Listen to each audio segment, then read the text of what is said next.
Namaskar. I'm Dr. Manish Khetan from KD Hospital, Ahmedabad. I'm a practicing bariatric and metabolic surgeon. इसका मतलब क्या होता है? मतलब मैं ऐसी सर्जरी करता हूं जिससे डायबिटीज़, ब्लड प्रेशर, कोलेस्ट्रॉल जैसे रोग जाएं और मैं ऐसी सर्जरी करता हूं जिससे वजन कम हो। आज हमारा टॉपिक रहेगा कि क्या क्या वजन हृदय रोगों के लिए जवाबदार है और इसको किस तरह से हमें देखना चाहिए। तो ये बहुत व्यापक समझ लोगों में नहीं है। लोगों को ऐसा लगता है कि हृदय रोग किसी को भी हो सकता है, जिनको ज्यादा कोलेस्ट्रॉल है उनको हो सकता है, जो ज्यादा घी तेल खाते हैं उनको हो सकता है। नहीं, ऐसी बात नहीं है। यूजुअली जो हार्ट की प्रॉब्लम्स होती हैं वो ज्यादा उन लोगों को होती हैं जिनकी लाइफस्टाइल सेडेंट्री है। किसकी लाइफस्टाइल सेडेंट्री है? सेडेंट्री लाइफस्टाइल का मतलब जहां चलना फिरना कम, बैठने का जीवन ज्यादा, खाने में अनियमितताएं, एक्सरसाइज ना के बराबर, तो इसको हम लोग सेडेंट्री लाइफस्टाइल बोलते हैं। तो किसकी सेडेंट्री लाइफस्टाइल होती है? तो आज मुझे लगता है कि जिसके घर में भी गाड़ी है और टू व्हीलर भी, उनकी लाइफस्टाइल सेडेंट्री है। ऑफिस गए घर से तो ज़्यादा से ज़्यादा सीढ़ियाँ उतरी, अगर सीढ़ियाँ लिफ्ट हैं तो सीढ़ियाँ भी नहीं उतरी। स्कूटर पे बैठे, गाड़ी पे बैठे, घर चले, ऑफिस चले गए, ऑफिस में फिर से लिफ्ट का उपयोग किया, काम किया, वापस आ गया और वो काम भी कैसा किया? स्ट्रेस वाला काम किया और फिर वापस आ गए। तो बेसिकली अगर आपको हार्ट का रोग ना हो या कोई दूसरी प्रॉब्लम ना हो तो हो क्या?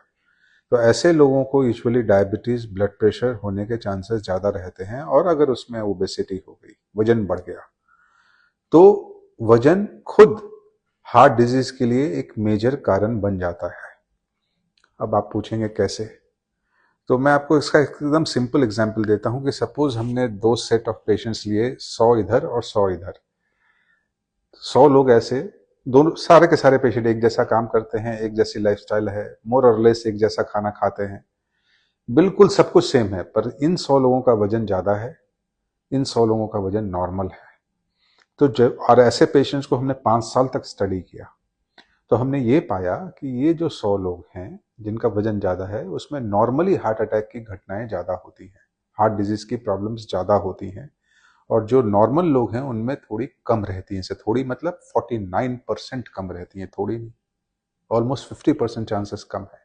और ये डॉक्यूमेंटेड है, ये मैं नहीं बोल रहा हूँ, ये डाटा है कि जहाँ पे ये कहा जाता है कि जो मोटे लोग हैं उसमें हार्ट डिजीज होने की संभावनाएं 49% ज्यादा होती है।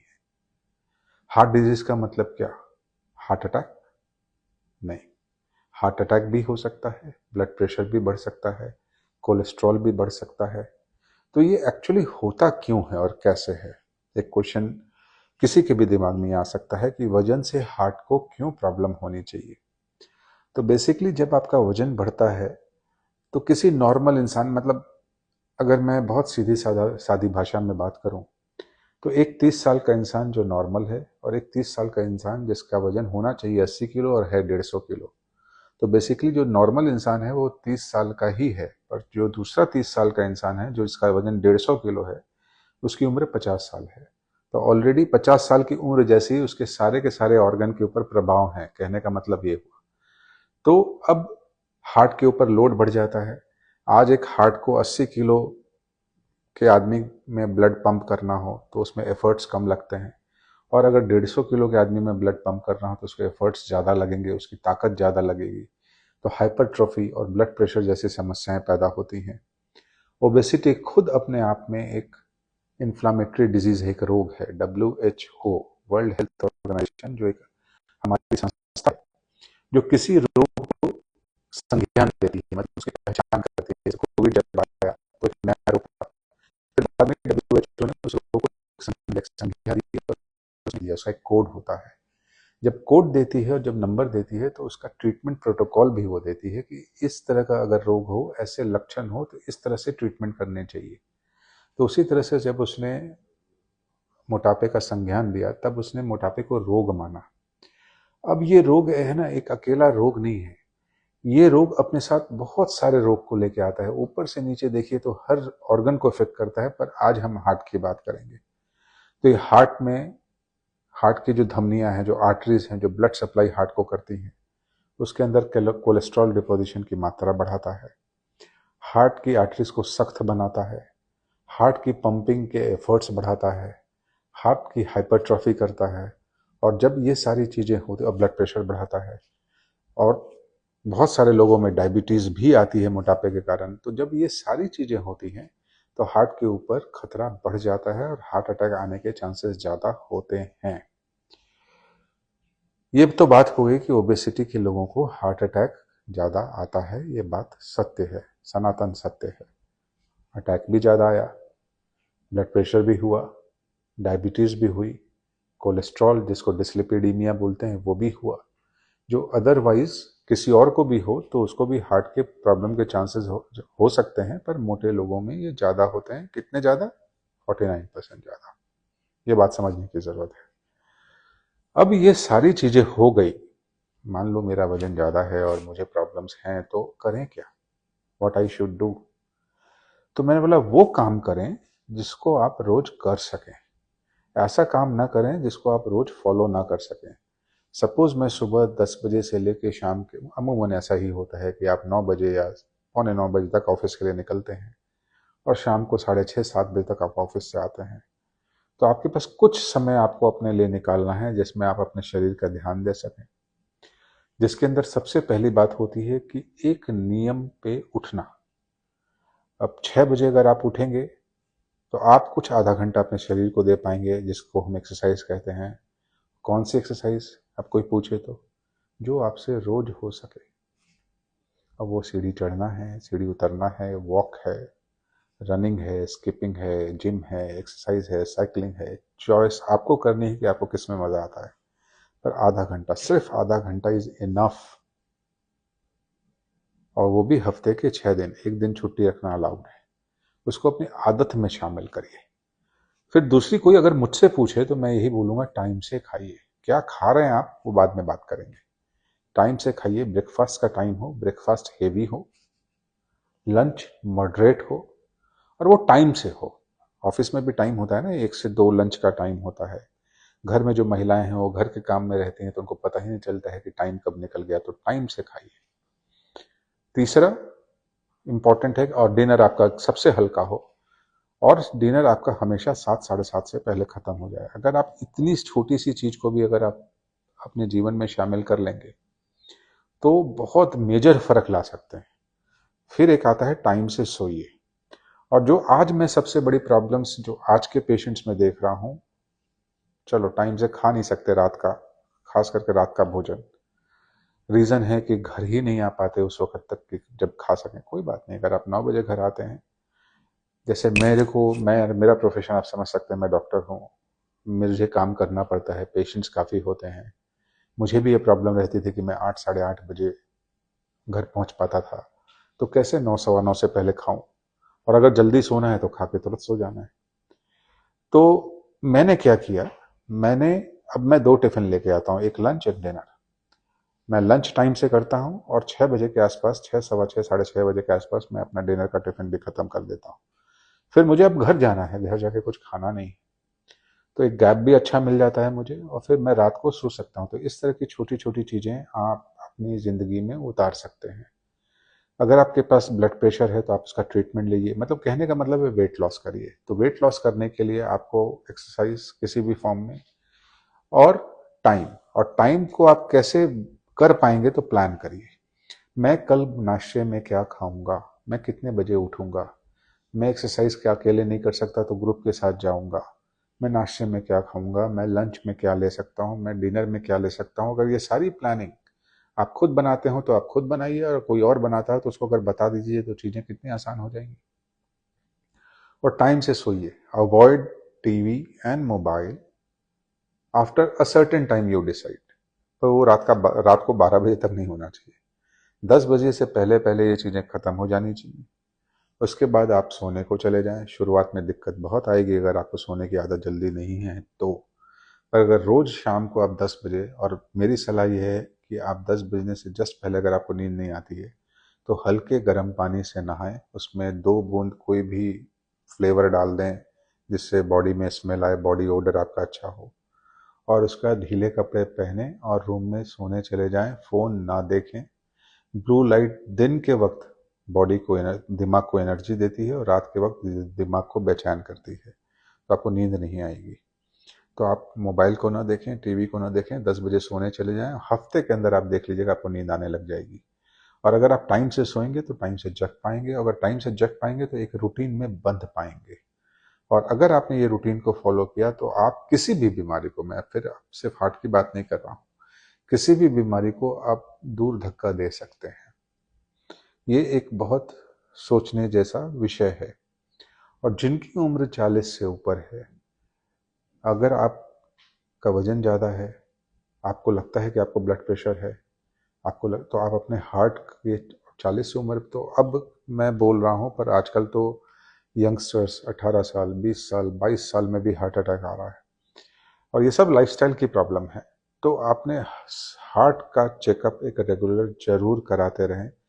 मैं ये नहीं कह रहा हूँ कि आप एंजियोग्राफी कराएं, पर जस्ट अपने डॉक्टर के पास जाएं, कुछ basic blood test, ECG, echo, अगर आप इतना भी रेगुलर कराते हैं तो आपको एक अपने हार्ट की कंडीशन पता रहेगी।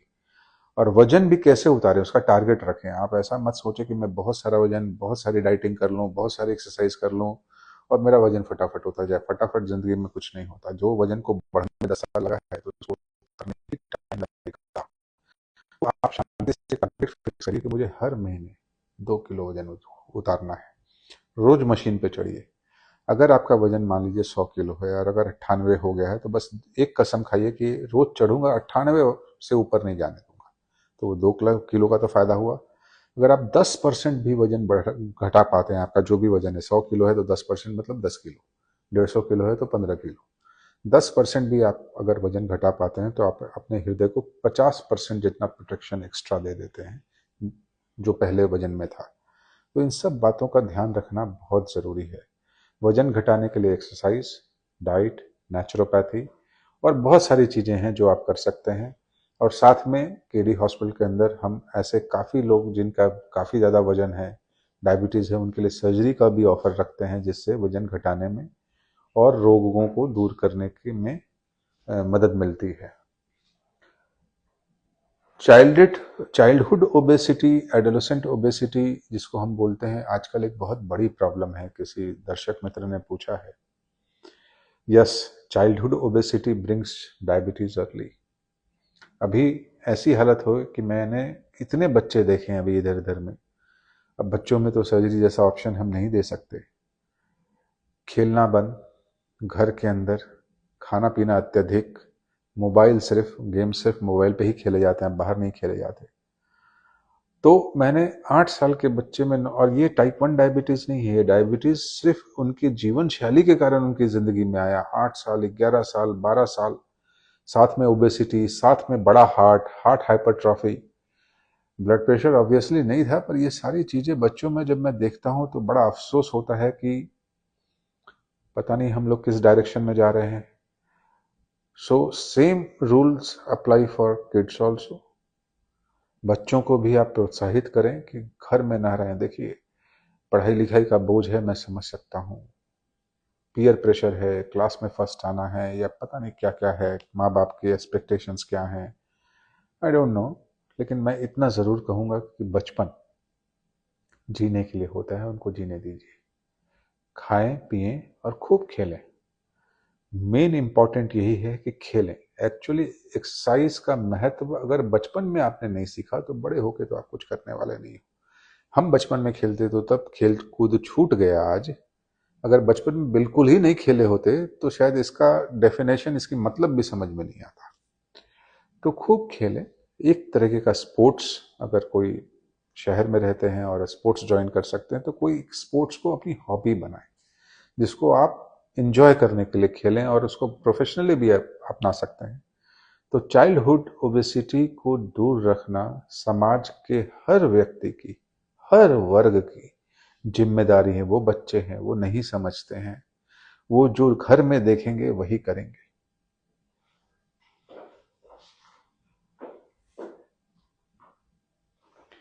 या स्ट्रेस, अगर कोई मुझसे पूछे कि ओबेसिटी के 5 कारण क्या, सबसे पहला lack of sleep. Food and exercise तो है ही, lack of sleep, stress and certain दवाइयाँ, साइकेट्री की कुछ ऐसी दवाइयाँ होती हैं जिससे वजन बढ़ता है।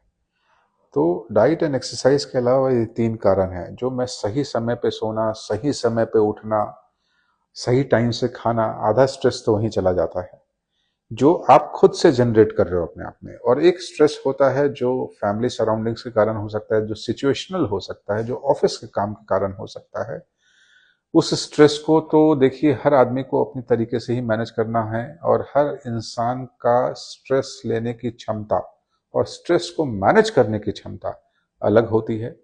अगर आप उसको खुद से मैनेज कर सकते हैं या मित्रों की मदद से मैनेज कर सकते हैं, कोई फ्रेंड हो, तो बहुत ही अच्छी बात है। अगर मैनेज नहीं कर सकते हैं तो आज के डेट में there is a branch which is known as psychology and psychiatry. आप उनकी भी मदद ले सकते हैं, मेडिटेशन की मदद ले सकते हैं, योगा की मदद ले सकते हैं, डी स्ट्रेसिंग योरसेल्फ, उससे आपको दूसरे फायदे भी होंगे।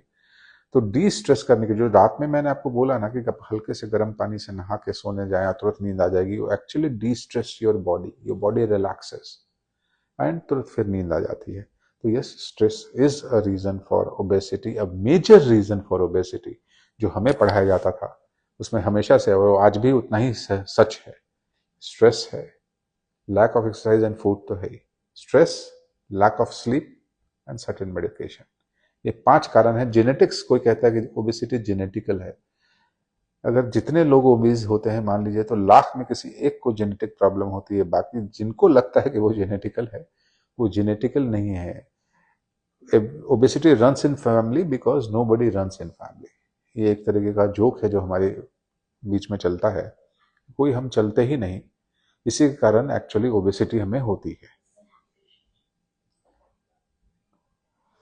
Yeah, somebody lost 55 kgs after surgery. Yes, it is possible. Surgery is something which helps you lose weight when you need to lose weight.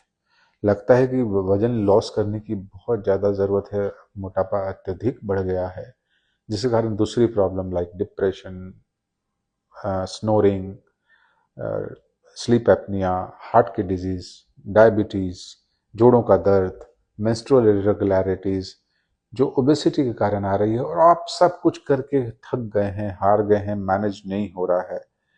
तो आज ये साइंस है, जो 20 साल से तो मैं ही कर रहा हूँ, तो 25 साल से है, जो आज ये साइंस है जिसका फायदा काफी लोग उठा रहे हैं और फायदा पहुंचता भी है।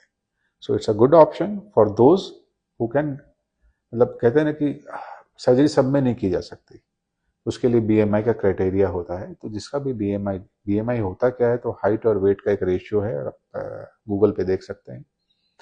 उसमें आपको अपनी हाइट डालनी है, अपना वेट डालना है, आपका बीएमआई दे देगा वो।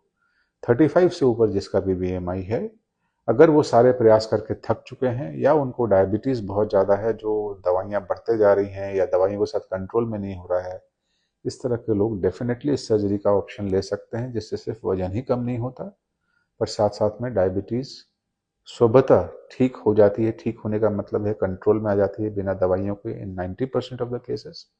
कुछ केसेस में हल्की फुल्की दवाइयाँ चलती हैं, लेकिन वो कंट्रोल में उसके साथ रहती हैं। ब्लड प्रेशर है, कोलेस्ट्रॉल है, हार्ट की प्रॉब्लम है जिसके बारे में हम बात कर रहे हैं, अगर वो ओबेसिटी के साथ सब हैं, तो आप ये सर्जरी का ऑप्शन ले सकते हैं। सो इसके साथ थैंक यू वेरी मच, आप लोगों ने अपना कीमती समय निकाल के हमारे इस प्रोग्राम को देखा। इसकी रिकॉर्डिंग आप केडी हॉस्पिटल के जब भी इसके ऊपर वेबसाइट के ऊपर जाएंगे या उसको लाइक करेंगे या फॉलो करेंगे, तो इसकी रिकॉर्डिंग को भी आप देख पाएंगे अच्छे से। और आपका कुछ भी प्रश्न हो, आगे भी आपके दिमाग में आए, आपने रिकॉर्डिंग देखी किसी ने और उसके दिमाग में आए, तो आप केडी के इंक्वायरी बॉक्स में पोस्ट कीजिए उनको, और कोशिश हमारी पूरी रहेगी कि हम उसका आपको उचित आंसर टाइम से दे पाएँ। Thank you very much. Have a good day.